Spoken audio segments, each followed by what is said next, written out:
La derecha tiene muchos tentáculos y está más coordinada que la pobre izquierda. A mí lo que me da esperanza es que la gente, sin darse cuenta, es más de izquierda que de derecha. Cuando tú quitas toda la parafernalia y todo el debate ideológico y la mentira y el engaño y la exageración, la demagogia, los, la expansividad de una Isabel Díaz Ayuso capaz de decir que Pedro Sánchez es un comunista, maoísta, peligroso, que no lo es.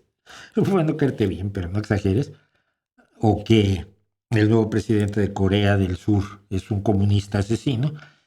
Eh, Cuando quitas todo eso, los principios esenciales, la gente en general está más de acuerdo con los principios socialistas que con los principios de los liberalotes, de los libertarianos, más que liberales, ¿no? Pues son más bien libertarianos. Nadie debería ser solidario con nadie si no le... No, no, no, eso está muy mal. Tenemos que ser solidarios todos, tenemos que ayudarnos todos. La gente te dice eso, pues, señor, usted es de izquierda. No lo sabe. Le han dicho que la izquierda es otra cosa. Pero la idea de que la sociedad tiene que apoyarse entre sí y que salimos adelante todos o no sale adelante nadie, pues es una idea esencialmente socialista. Socialismo es lo opuesto a individualismo. Y así, eso es lo que a mí me da esperanza siempre, ¿no? Más que los partidos, más incluso que mi propio partido.